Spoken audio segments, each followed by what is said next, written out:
for the countdown. 10, 9, 8, 7, 6, 5, 4, 3, 2, 1, 0.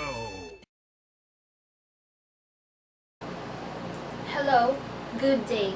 I am Nikki, and today I will be discussing a little about motivation, its definition, types of motivation, and motivation to learn. I have here some terms, just a few of so many terms you will encounter throughout this topic. And if you're interested and you wanted to learn more about motivation and motivation to learn, just look for Educational Psychology book of Roxana Moreno.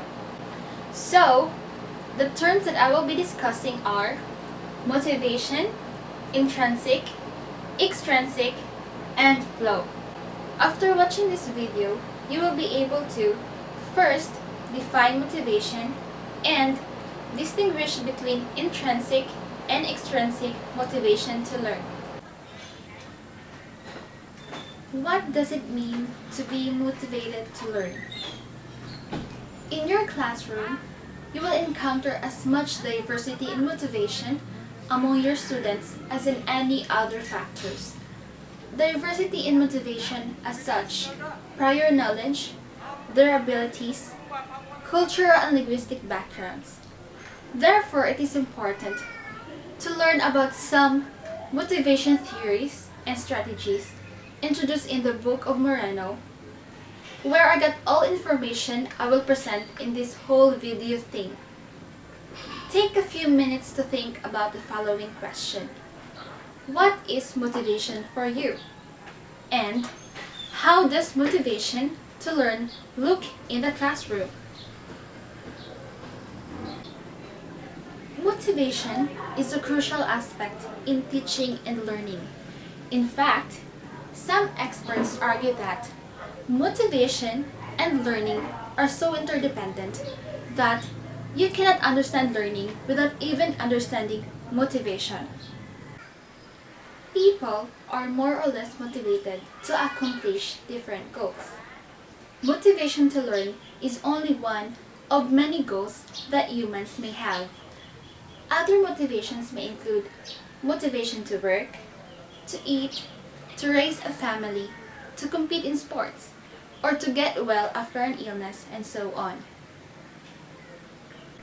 In general, psychologists define motivation as the psychological processes involved in the direction, vigor, and persistence of learning and behavior of the learner.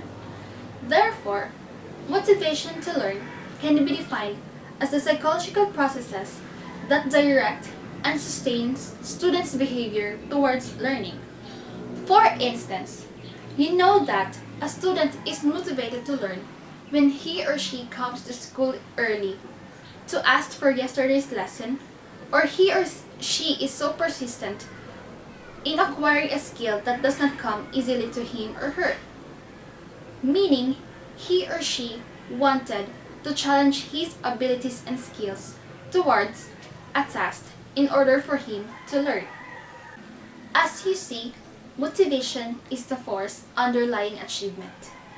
Even if you know that one of your students has great ability in a certain area, unless that student is motivated to use his or her skills to gain new knowledge or skills, learning will not occur. How can you tell whether or not a student is motivated to learn? The array of factors that may motivate students to learn have led to traditional distinction between intrinsic and extrinsic motivation. Intrinsic motivation can be defined as the motivation to be involved in a learning activity for its own sake.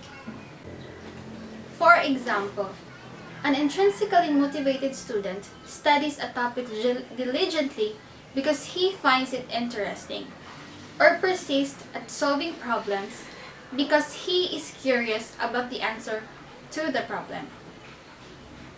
On the other hand, extrinsic motivation is defined as the motivation to be involved in a learning activity as means to an end.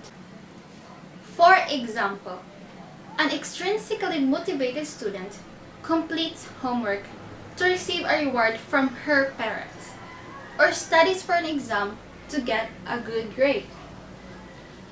Students who are intrinsically motivated are eager to learn classroom material, and sometimes become so absorbed and focused on in a learning activity that they might lose track of time and completely ignore everything else that is happening around them. That phenomenon has been called flow. Flow is the motivational state characterized by becoming extremely focused and absorbed in an activity, losing track of time and completely ignoring anything else that is happening in the environment outside of such activity. So, I guess we're all done. Let's have a recap. So, motivation, intrinsic, extrinsic, and flow.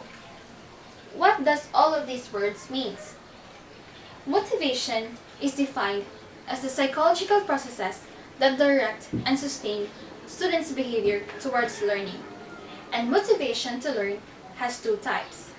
First is intrinsic motivation.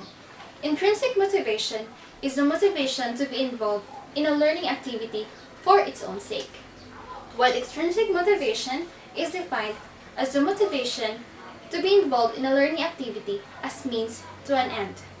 And lastly, flow.